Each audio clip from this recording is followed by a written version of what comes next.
third one though, I mean. I would say it's how you present yourself, showing up prepared. Going into an interview, do your best to look presentable. You don't want to roll in with a wrinkled shirt or maybe like your belt untucked or something like that. So make sure you're doing like the little things, that first impression when you first go out. Hey, I'm Michael. It's going to make an impact. So do the little things to make sure that before you get in there, you're prepared and someone looks at you as okay, like they put in some effort. Yeah, that's a good point too. Within reason, I mean, it depends on the job you're going for. They say dress the job you want. You don't be Step Brothers one and yeah. But no, absolutely. I mean, we coach on that too. We try and find all that out on the front end, at least when we're working with people, to say, hey, you're going for a job working as an electrician. I think a polo and some slacks is probably sufficient. But if you have work boots on, they're going to hope you have steel toes to go to work anyway. But typically, the better you dress, the sharper you look, the better your look, because the more it looks like you care. Yeah, I would say for me, we hear a lot with the soft skills, so kind of being able to work with others, kind of work on a team, your writing, your written and oral communication. I think that flexibility, adaptability, that's been a really big one I've seen more, just being able to, if a project shifts or something doesn't go quite your way. And I think oftentimes when I am talking with science majors, I talk to them about, how often have you done experiments that have totally failed or you've had to switch midway through because it wasn't working in the way you want. And I think that's where asking you all about kind of classes you've taken and the experiences you've gotten from them.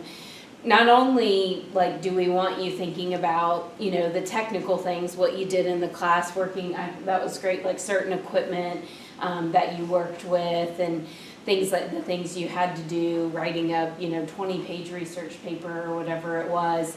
But to get you also thinking, okay, were you in a group project all semester long? Because that's a great example to show I can work with others. I know how to collaborate and be on a team. So I think also be thinking about what we call those kind of softer skills for employers. They can't just train you to do that in a day or so. It can't just be like, all right, you're going to a 2-hour workshop on working on a team and now you've got it. They want you to come in ready with those things. They can train you now on specific processes and equipment and things there. But as far as, being adaptable, being able to work with others, being professional, I think all in how you present Time yourself. management. Yes. Huge. Yeah. So just think about if you, in that star, like Tori shared, having the star, I would do that for all of those skills. The way I encourage preparing for interviews, as I do it myself, is to make a really simple T-chart. And on one side, I would list skills that they're looking for, and it could either be really technical, field-related things. It could also be those softer skills. And on the other side of the T-chart, write out what your example would be. If you're going to get that question about, tell me about your ability to manage time or have multiple projects going on at one time, well, what is your star story? What's your example to demonstrate you have that ability? That will help you a lot in the interviews because it gets you reflecting on your experience and how you're going to talk about things and give those specific examples. So, and it can be from anything, classes, involvement, volunteer work. Your experience is everything. So you just want to make sure you're thinking through all of your different experiences to give those examples. So. Good point. Other questions? Yes, sir. In the interview, if you ask a candidate a technical question, but at that moment they don't have an answer for you, what do you suggest for that candidate? Great question. I mean, we typically, at least for us, we don't ask too many technical questions. If we do, it's something where our client has come to us and said, hey, we'd like you to ask these screening questions. and we're looking for some specific answers.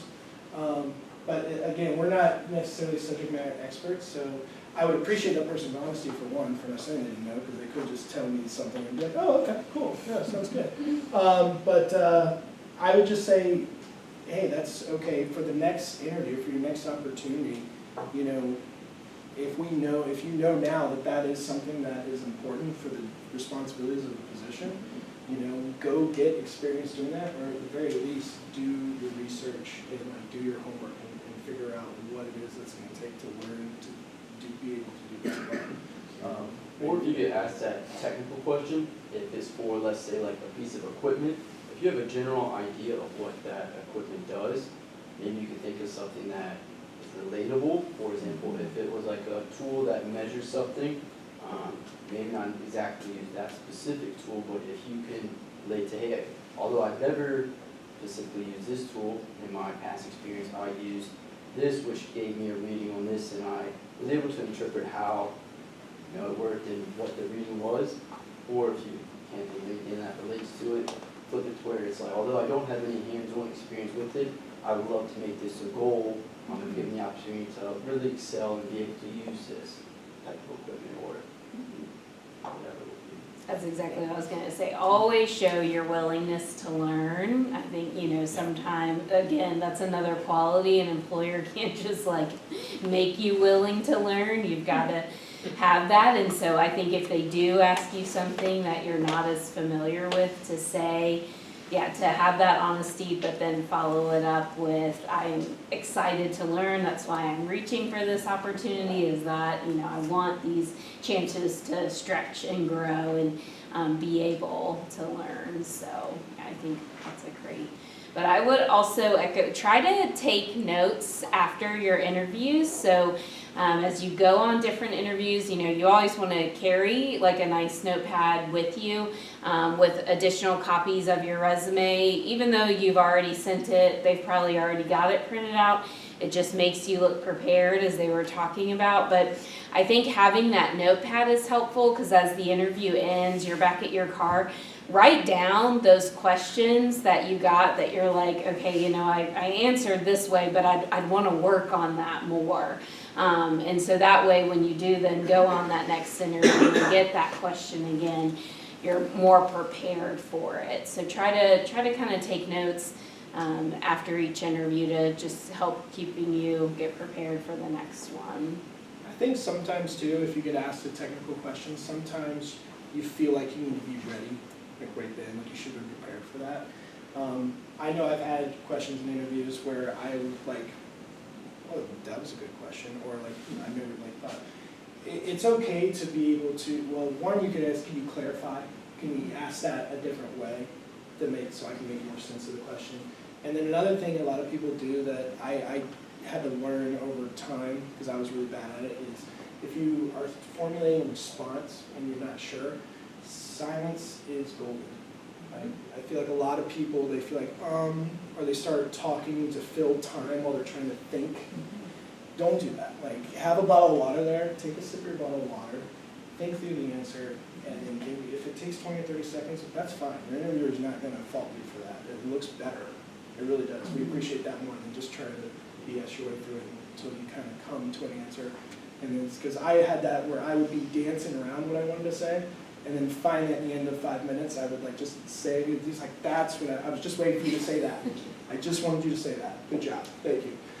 Just take your time, relax. I mean, we always get nervous in interviews. I was talking to a young lady before this who was interested in coming to Aerotec, and I had explained to her how, you know, it's like what you do. Interviewing is tough. Like, even the most experienced people in the world probably interviewed 10 to 15 times in their life, and that's a lot, you know. So you can be the greatest at what you do, but that doesn't mean you're good at interviewing. You know, that takes practice just like anything else. So, you know, take that into account. Yes, sir. I know we're getting short on time, so I should allow closing statements. But if you don't have any particular closing statement, I'll leave it with the question. So, at one point, I can't remember whether it was maybe it was my master's. After that, I really wanted a teaching job, and I heard that there's a company called Southern Teachers Association or something, I don't know if it's still in Agency. existence. Yep, for Okay. private schools. And why wouldn't you just send them your resume, because there's no cost, Right. and they come to you with jobs, and you can say, I'm not interested, so it takes you three words, and you have no obligation. So can everyone here, as they're graduating, send Aerotec their resume and say, hey, if you find something, I'd love to hear about it? Absolutely. We purposefully made sure our business cards were attached to their sheets passed around. Those have our emails. Mine has my cell phone number. I kind of regretted that move.